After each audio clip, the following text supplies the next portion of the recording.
Hello, I'm Colin Sullivan. And I'm Lindsay Mills. And this is Almost Live, a weekly show designed to give you the who's who and what's what of Telluride and Mountain Village. We're back for this winter season, and along with that, we have some new segments for you. This one's sponsored by Ghost Town, and it's called Thank Ghost, It's Monday. We'll get to Catherine Warren for this week's Warren Commission on the local music and entertainment scene. And then we'll find a new device advice from the Wilkinson Public Library, followed by Mini Cobra Pose by Barbara Glanzig with Yoga with Barbara. And then we'll learn a new muscle dish from the wine geek food freak, Patrick Legans. We'll have conversations with Dr. Paul Hokemeyer on strengthening relationships in the age of technology. And then we're going to sit down with Matt Windt, the head of sales and marketing for Telsky, to find out what's new in the mountain this year. And for those of you that missed Fire Festival this weekend, have no fear. We have a profile piece for you. Now let's head over to our newest segment, Thank Ghost It's Monday, and then I'll be sitting down with Catherine Warren for her ever-popular Warren Commission. Whatever you can do or dream you can, begin it. Boldness has genius, power, and magic in it. Success is getting what you want. Happiness is wanting what you get. A mind is like a parachute. It doesn't work if it is not open. Thank Ghost, it's Monday. A diamond is merely a lump of coal that did well under pressure. In life in general, you're under pressure a lot. And at times you have to remind yourself that diamonds are made under pressure. And if you just struggle through and make it through, the best times are to come. And the best things in my life have come after times of struggle or times of intense pressure. If you let your head get too big, it will break your neck. Elvis Presley. There have been times when I'll get prideful and then it will come back to me when I fail and your neck will break almost because you're failing and it resonates with your prideful head. I had to think about that. If you let your head get too big, it'll break your neck. I think it's important to take yourself seriously, but not too seriously. Life's too short to take too seriously. So, live life, have fun, and enjoy your time while you have it. If you think you are too small to make a difference, try sleeping with a mosquito. Okay, so mosquitoes are actually very harmful because they like bite your skin and they make you itch. So they actually have a big purpose, and they may be small, but they have a purpose. So like everyone has a purpose. Don't give up. It's not over. The universe is balanced. Every setback bears with it the seeds of a comeback. The willingness to fail is also the balance and willingness to succeed. I don't think it's so easy to accept failure, and that's why he's also giving some advice of don't give up, because at certain points in my life I really could appreciate that support, because failing wasn't always so easy, but it's much easier for me now, and pretty much enjoy life now. I'm gonna get some good coffee. Friendship is like peeing on yourself. Everyone can see it, but only you get the warm feeling it brings, by Robert Bloch. I like this quote because friendship is something that's very important to me, and just everyone can see your friendships and who you interact with, but you're the only one that kind of knows what happens behind closed doors with that friendships and what those friends have helped you get through and what they've been there for and what you've helped them through and everything. And there's a lot more to friendships and people than meets the eye. So if you want to lift yourself up, lift up somebody else. I feel like it's really important that we spread cheer and gratitude and helpfulness to other people and spread the love of Telluride and gratitude. So lift up somebody else, lift up yourself.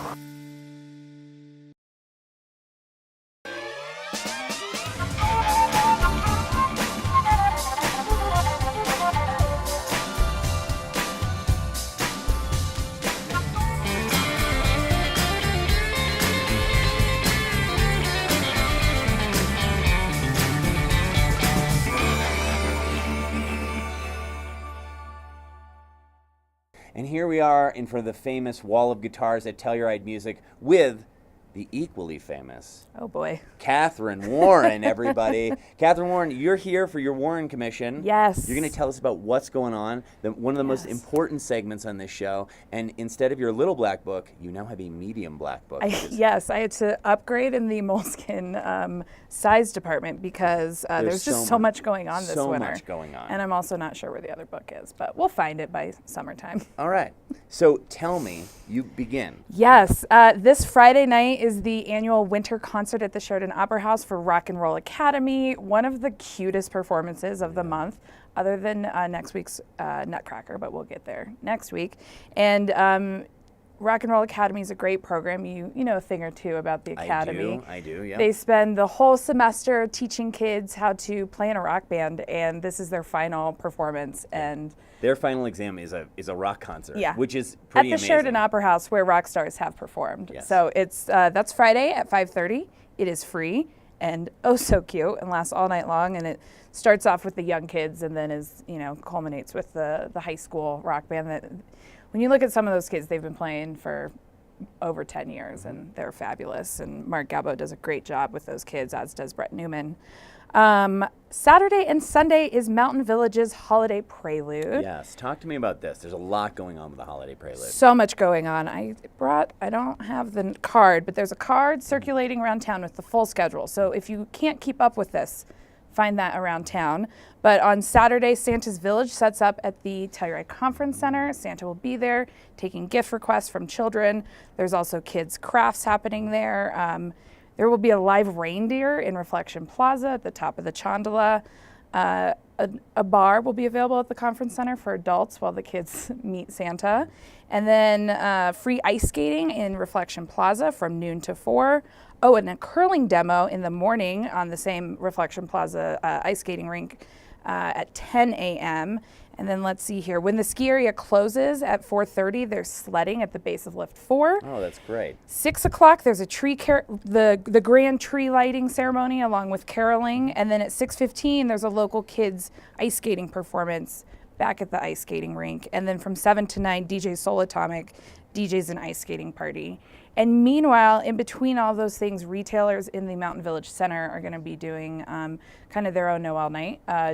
Retail discounts, food, après-ski, a celebration of the new Telluride Sports location, sort of renovated in Franz Klammer.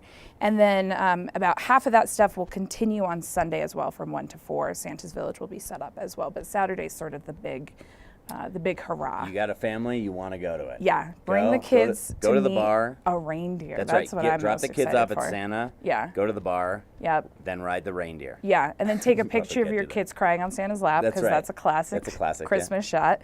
On Saturday night as well, if you're in Telluride, the Liberty hosts musician Miles Adam. That's about 10 o'clock p.m., give or take, depending on the crowd at the Liberty. And then on Sunday night, Luke Adamson, a great local singer-songwriter who I profiled in my Warren Commission column over the off-season, if you want to Google that online, he starts a Sunday night sort of residency at the Phoenix Bean, which we will be highlighting Phoenix Bean artists throughout the winter. Wonderful. But be sure to check that out. You can get a dinner, their steak and wine special for $21 and listen to some great music. I did that for dinner last night. It was so fun. And then on Tuesday, the 18th, is opening night of a little play at the Sheridan Opera House called Dude and Bro Get Real. Yep. And that runs Dude and Bro Get Real. Tuesday through Friday at the Opera House, and then you move to Ridgeway for 2 days. That's right. We're going down to Ridgeway. We're going to try that out. The Arts, Weehawken Arts brought us down to the Shervino Theater. But Dude and Bro Get Real, the third in an installment of Dude and Bro shows. It's really a love letter to the town. It features your two favorite idiot ski bum characters, Dude and Bro, doing silly things in and around the town. Miss Catherine Warren, do you have anything else for us? Well, you can get tickets for your show at TellurideTheater.org. That's right. Yes. Or, that's it. Yeah, you can go to or at the door. Yeah, or you can go to the door at the Sheridan Opera House. I would like to say this, which is if we wanted to read a little bit more about some of the artists that you're talking about or those kind of things, or we want more of your voice, how would we get that? And we knew how to read the paper. How would we do that? A lot of caveats there. You can pick up this week's Telluride Watch. I have the Warren Commission column in there. It's sort of a music and entertainment weekly column. So I will be profiling DJ Soul Atomic in this week's issue. There you go. Yeah. Pick it up, folks. Welcome, Catherine Warren, back. We're at our winter season. Next up, we have Patrick Legans with the Wine Geek Food Freak. He's going to do a nice mussel dish for us. We have another segment of device advice from the Wilkinson Public Library. And then Alyssa is going to sit down with Dr. Paul Hokemeyer and talk a little bit about technology and how it affects relationships. Catherine, thanks for being here. Thanks for having me. Let's go. Hi, I'm Patrick Legans, the Wine Geek Food Freak. Today I went to my local market, Clark's Market, found some beautiful blue mussels. A lot of people call them black mussels. No such thing. They're blue mussels. I'm going to take some chopped garlic. I got some beautiful extra virgin olive oil already hot in the pan.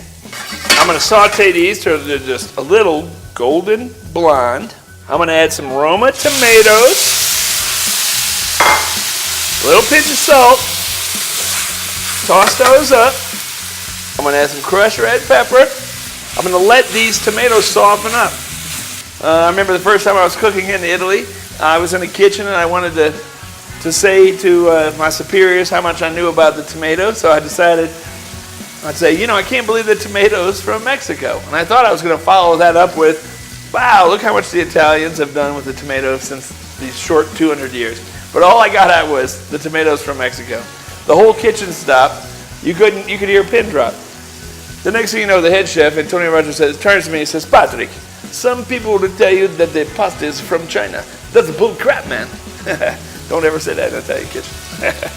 After these soften up a little bit, I'm going to add a little bit of white wine. A little bit for the Wine Geek Food Freak.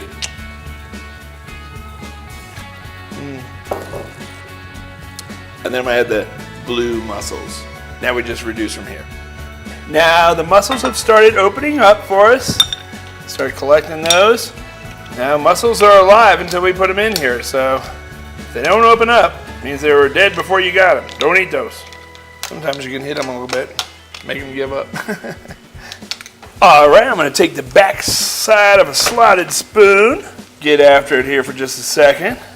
I've had some al dente linguine pasta cooking right back here. I like to add my pasta straight from the water. There's a lot of sodium in there. Helps the pasta adhere to the sauce. I'm going to toss this pasta with our little sauce. I'm going to check my salt content. Remember, you can always add salt, but you can't take it away. So always do that at the end. All right, another toss here. Turn that off. Now, I'm going to plate that linguine pasta right here. I'm just going to stab all those mussels all around the plate. This juice that's left in the bowl, you want some of that. I like to pour that into my little mussels friends here. And then we'll finish that with some parsley. And there we have it. Until next time, remember, all you need is good ingredients, some care, and a minute of your time, and you can eat like me, Patrick Legans, the Wine Geek Food Freak.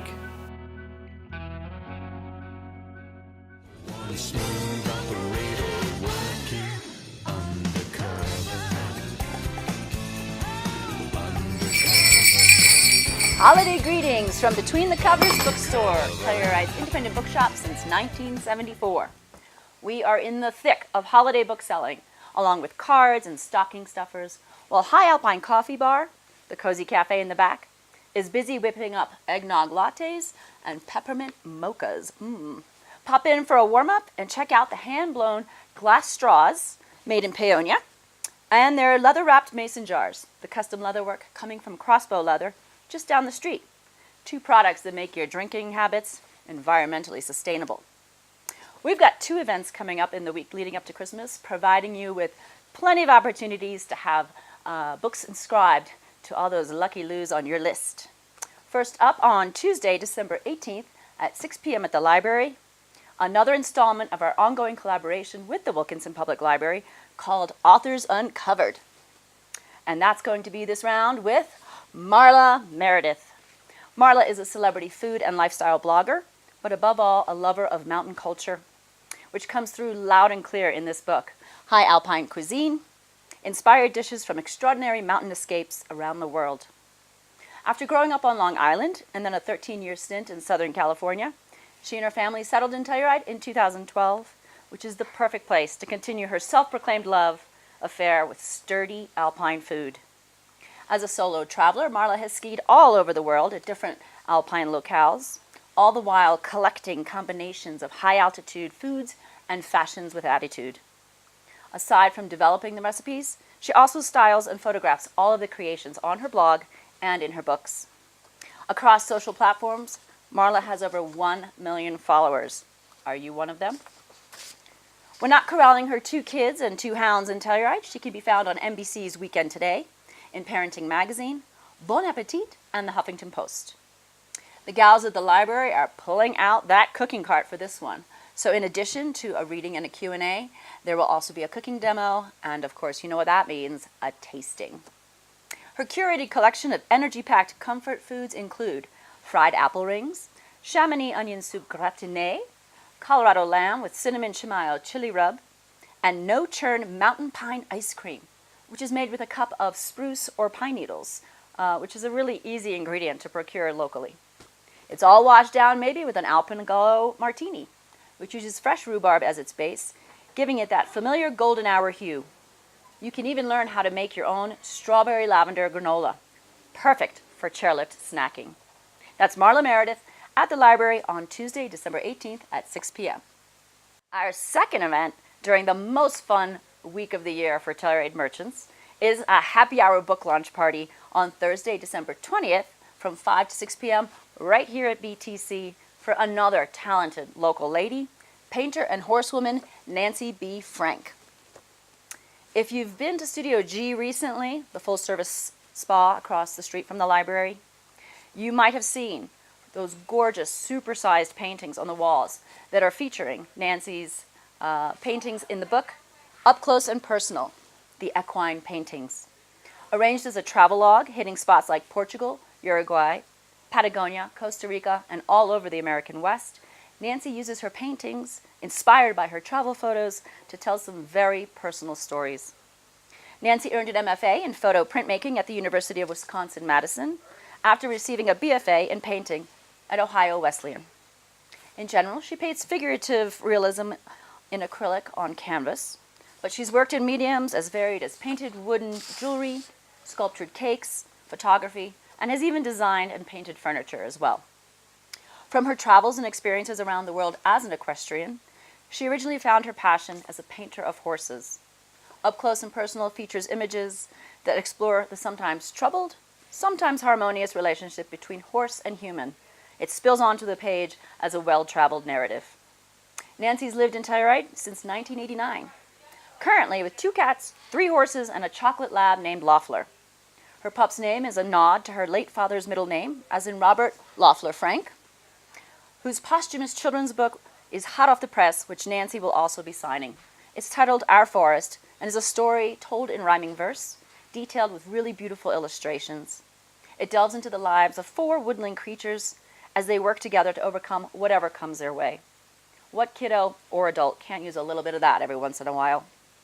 So swing by for a little happy hour action on Thursday, December 20th, and we'll toast not only the holidays, but local writers and authors as well. Something that Telluride does with a passion. If you can't make it to either the library on the 18th for Marla, or here to BTC on the 20th for Nancy, we'll have a limited supply of signed copies on hand for you. So, give us a jingle, and we'll put some on hold for you. A quick FYI that we will be open on Christmas Eve only until about 4 p.m., so plan accordingly for those last-minute stocking stuffer shopping sprees that always happen. We hope to see you at one or both of our events, and with regard with what may be under the tree for you, ho ho, hope is a book. Hello! So we are here today in the high school studio with our favorite psychotherapist, Dr. Paul Hokemeyer. Thank you. It's good to be here. Thank you for coming back in. You've been in a few other times. I have. Yeah. So before we get started on the topic of today, which is Alone in the Land of 1,000 Likes, strengthening relationships in the age of technology, Dr. Paul, could you just tell us a little bit about how you got here to Telluride and your Telluride story? Well, yeah, my Telluride story goes back around 20 years. I was actually living in Amsterdam, and I decided to come to Telluride. I was invited by a friend of mine, and came to Telluride and fell in love immediately. And yeah, I've been coming here for 20 years. So I spend a lot of my time working in the library. I am definitely one of those people who came to ski and stayed for the library. We love to hear that. So, so I just kind of fell in love with the community, and going on 20 years. Dr. Paul is doing a series at the library where I have the privilege of working for most of my time here in Telluride. And what we decided to do was a mental health series, but we wanted to start with a topic that's very relevant, I think, around the holidays.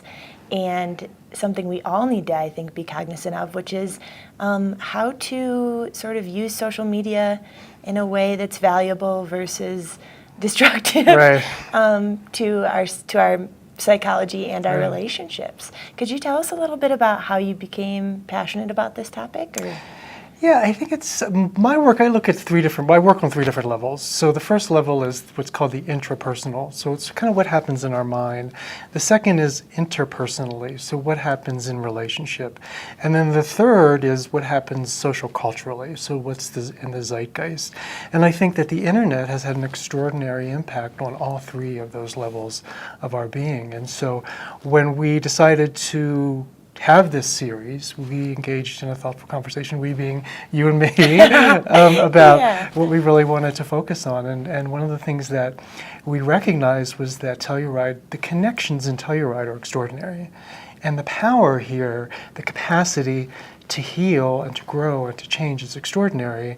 And we wanted to tap into that and create conversations around issues that are impacting our interpersonal well-being, our interrelational well-being, and that it impacts our society. So that's how we came upon this topic. One of the things that I experience I have the privilege of living both in New York and Telluride, Colorado. And in New York, in particular, I see people walking around with earbuds in and earphones in everywhere. And it makes me angry. I feel that it's disrespectful, and I feel alone in that environment. Here I am surrounded by millions of people, and yet everyone is wired and plugged in, and it raises in me a host of emotions that I don't like. I like to feel comfortable. I like to feel connected.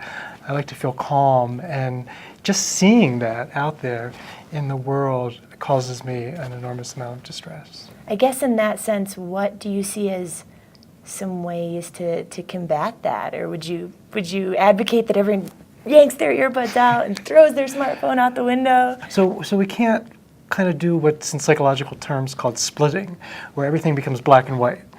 So technology is either all bad or it's all good, right? There's this gray area that we need to work in. And so what I would like for people to do is be mindful of the way that they're using it. And in my work, I work kind of with a very high-functioning alpha population, Wall Street in New York, and everybody wants tips and tricks. They're like, Dr. Hokemeyer, just give me some tips and tricks so I can figure this out.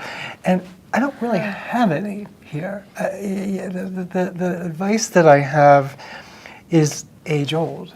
It's be kinder and gentler to other people. Yeah. Say hi to people on the street.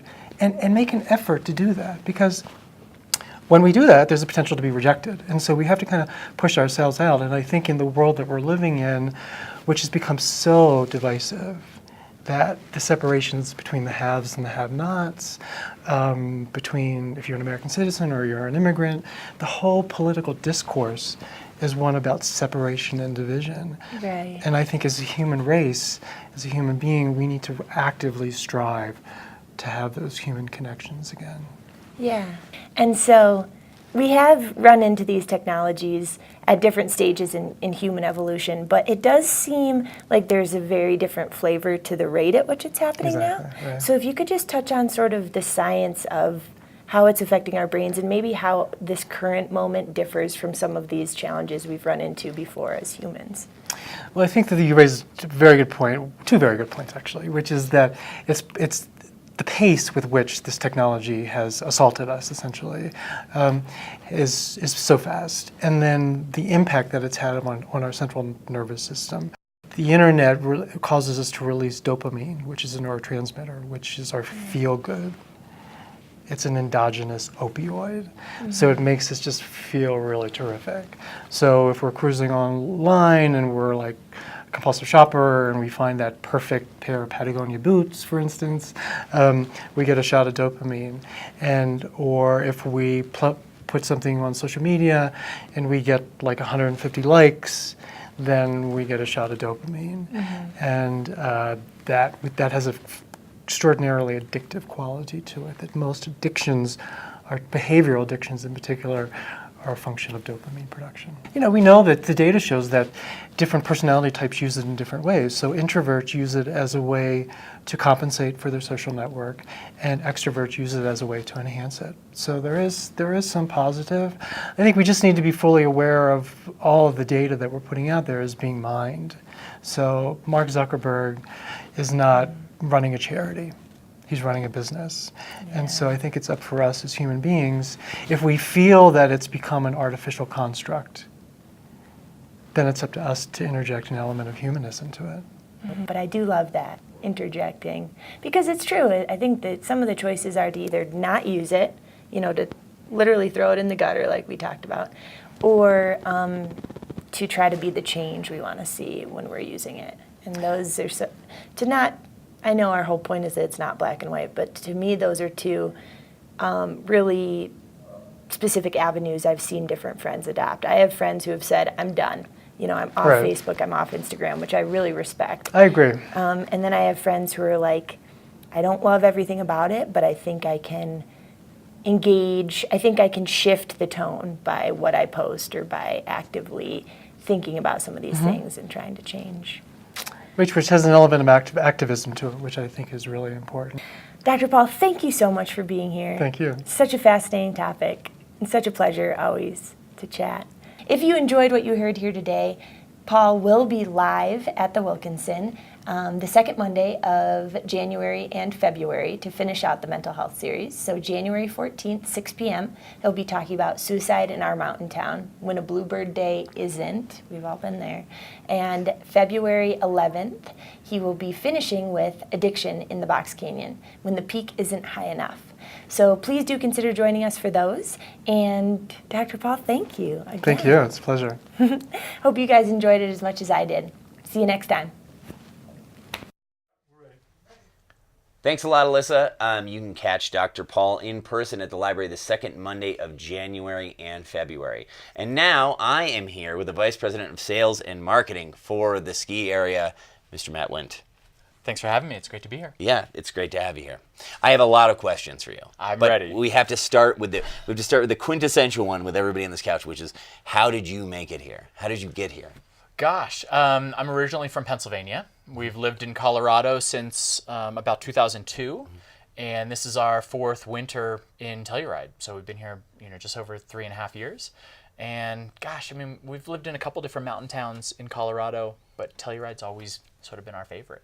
So the chance to get here and move here with the family and raise our kids in such a awesome little community that is Telluride was just something we couldn't pass up. It is. It's kid heaven here, right? It really is. Kids and dogs. Yeah, that's right. So you have dogs too? No, we have a cat. Nobody ever said that Telluride's a place to raise your cat, but our cat loves it. It's not good for sales and marketing. You got to have the dog with the barrel around its neck or That's the golden retriever. So tell me a little bit about what's going on with the mountain this year. I guess this last year at this time, I sat on this very couch with one Mr. Bill Jensen, and he was talking actually about all of these really amazing advanced snowmaking techniques because we had a really rough winter last year. Not the case so far this year. No, we have been off to an incredible start this season. I think year to date we have about 83 inches of natural snowfall. Combined with all that amazing snowmaking technology that Bill talked about last year, and what we've really been blessed with is consistent cold weather. That's right.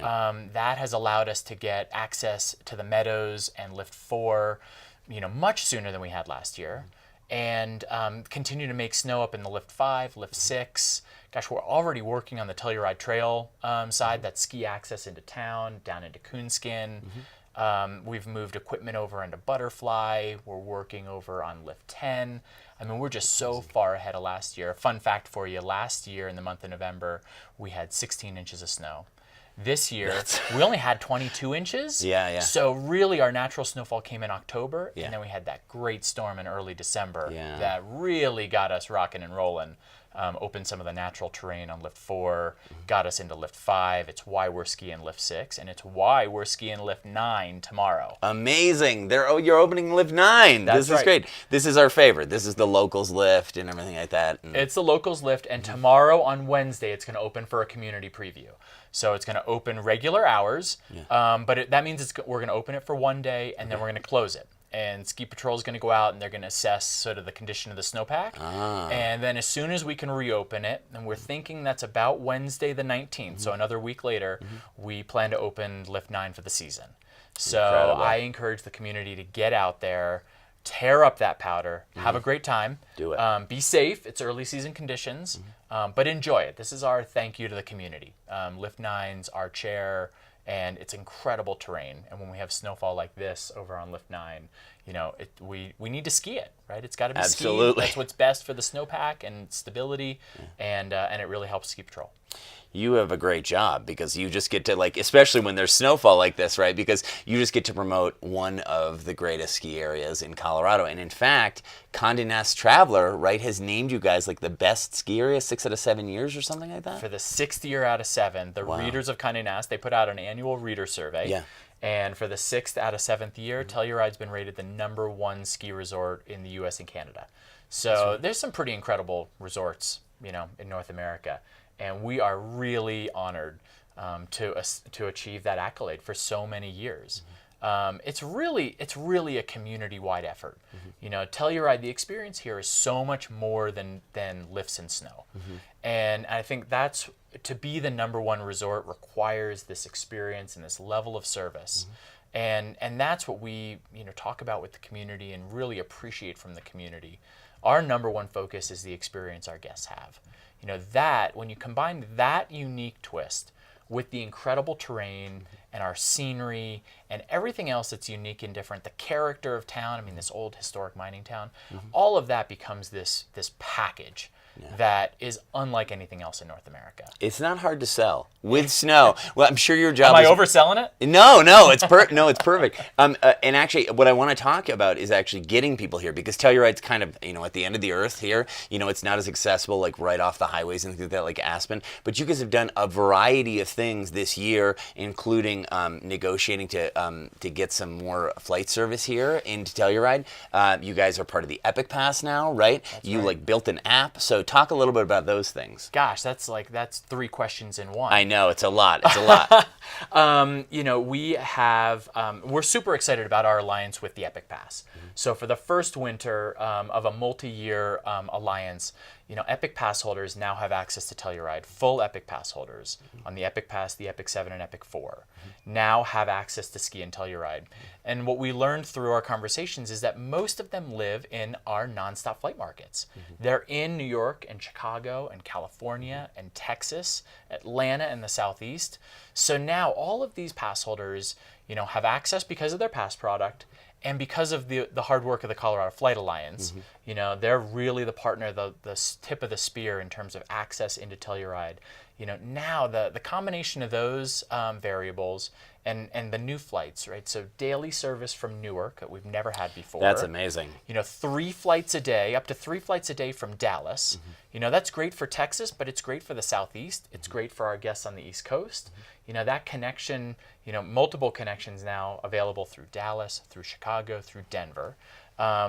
Just adds convenience and options. Because what we find is that it hasn't always been the absence of flights, it's the flight times, it's the connections. Yeah. It's the ability for a CEO to get to Telluride and have situations change at work and their ability to go home, unexpectedly. So now with the flight program and what the Air Org have provided is just more options. That's great for rates, it's great for flight times. So not only is that service into Montrose incredible, we also have the return of commercial service into Telluride Regional. So Telluride Regional Airport is 10 minutes from the slopes. So you can connect through Denver, carrier's name is Boutique Air. They're a United Airlines partner. You can fly in from anywhere in the country directly into Telluride and be on the slopes a half hour later. That is unlike anything else. Absolutely. When you fly in, if you take Boutique Air into Telluride, you will find out also why it is unlike anything else. It's one of the highest commercial airports in the United States. It's a fun little airplane ride. It's on a Pilatus, airplane. I flew out and back in, just a couple weeks ago, and the convenience that it affords. It can be a little bumpy, but my flights were really pretty smooth. Oh, I think it's very nice. It's just kind of a crazy thing, sort of flying into Telluride. It's really a unique experience, and you get this shot of the surrounding San Juan Mountains and everything. I thought it's beautiful. I mean, my flight back from Denver was really incredible. You take off out of Denver, and you sort of fly right over all the ski resorts in Colorado. So you fly over Summit County, and you can see Breckenridge, and you can see the back bowls of Vail, and you can see, literally, I was able to see Aspens Airport out my window. I could see the runway down there, over Crested Butte, and so it's pretty incredible. You pass all those airports on your way to Telluride, and when I sort of say that, I always think of Johnny Stevens' old statement: nobody ever came to Telluride on their way to somewhere else. See, there you go. It's what makes us so special. I mean, this place has so many things that make it unique and different, and our location is one of them. Air access is improving, but our location in southwestern Colorado is really part of what has allowed Telluride to maintain its character and be different and just be exceptional. It's beautiful. Certainly is beautiful. I have to ask you one last thing, which is if you're here and you're skiing and you're with the kids and you've got the whole family here because you've come here and it's a big vacation. What are you doing once you get off the hill, minus après drinks at the various restaurants and all those kind of things, which we have a lot of here in Telluride? I think you start après on mountain at one of the Alpino Vino or après at All Reds, right somewhere on the mountain. You end up in either the village or town. If you're in the village, you've got to take the family ice skating. It's right outside the Madeline. If you're in town or you're looking for activities that are a little more action-oriented, you can go snowmobiling or snowshoeing. Try fat tire biking, right? Bikes with big fat tires, and you actually bike on snow, something not a lot of people have heard of. There's snowshoeing, and it's all right here. Some activities you've got to hop in a shuttle and go a few minutes down the road, but for the most part, all the activities we offer, the historical museum in town, it's all right here in Telluride. So you're not, really, we say you don't need a car when you're in Telluride to experience all those other activities. Again, no car required. Yep, just park it in the garage and put some sticks on your feet and slide around. They're going to have a lot of terrain open on the mountain soon. Matt, before you go, my name is Erin, and I'm the Executive Director and co-founder for the nonprofit Arts and Educational Telluride Fire Festival. Our organization has brought fire arts center stage for 3 years, and nobody has ever died. We produce an annual 3-day event in January that safely entertains and educates this new and unique art form. The family-friendly event gives adults and children an opportunity to interact with larger-than-life fire sculptures and watch mesmerizing fire dances. The festival provides artists a platform to showcase their art and people an opportunity to learn during our workshops. Not only are we unique in our focus on fire art, we have offered 3 nights of fire art and performance free to the community and visitors to maximize the exposure and accessibility to all since 2015.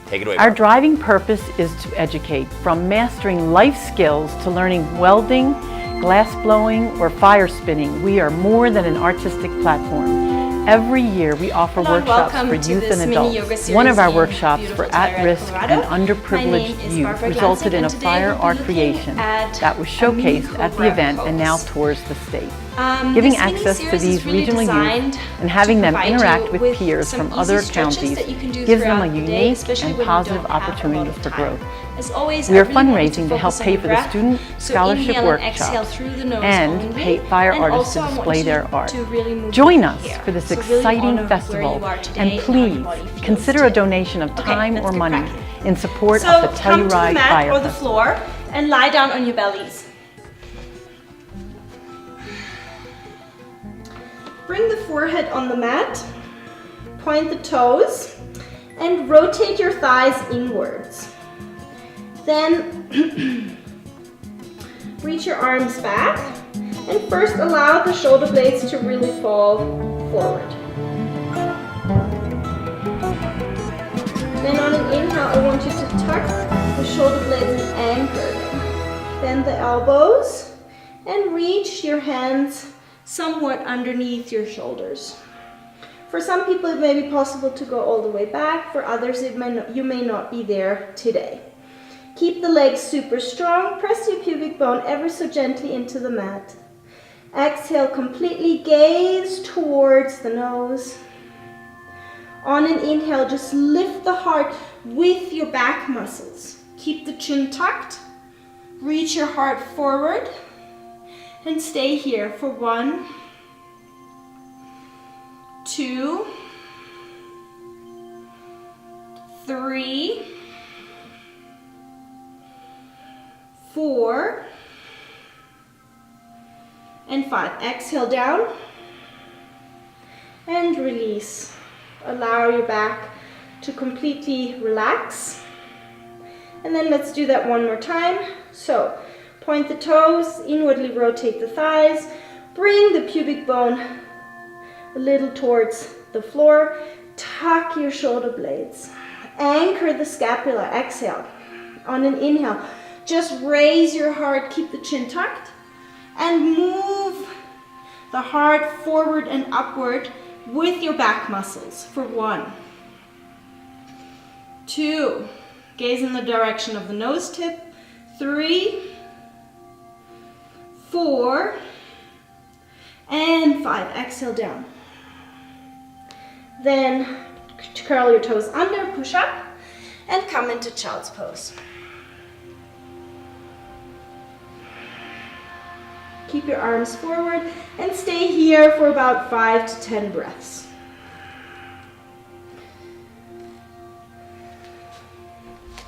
And then slowly come up. So this mini cobra should really emphasize on working on lifting the heart with your back musculature rather than yanking your head back. So really try to move without your head and just sort of lift the chest. Thank you so very much for coming and practicing today. Have a wonderful day. Namaste.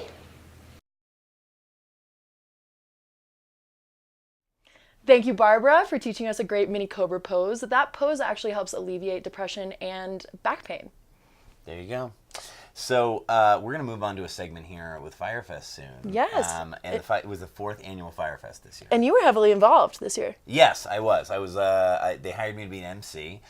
They had a grouping. They had a ton of different events. So like the one that I was emceeing actually was all the fire performers from all over the place. I'm doing this because that's what they do. They just spin things that are on fire. They did this really great event that was in the transfer warehouse on Friday and Sunday, where they had all these fire performers, and then surrounding that in the transfer warehouse, the skeleton of it, were all these different fire creations, these metal fire creations. And they had a fireball soiree. They had they burned something up on the hill. I didn't get to see it. That's an annual trip. They build a giant structure and light it on fire on the top of the mountain. It's Chris Myers and Aaron Reese, and they've been doing this obviously for 4 years now, and it sort of comes out of this Burning Man world. But it's really cool. If you guys get a chance next year, you should definitely get tickets and go to it. Yeah, but for now, check out a profile piece on the Fire Festival.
Well, Almost Live is almost over. But never fear. If you missed us, you can catch us morning, noon, and night on Mountain Village's Channel 12 or Telluride's Channel 1304. Or you can catch us anytime on YouTube or Facebook at Telluride TV.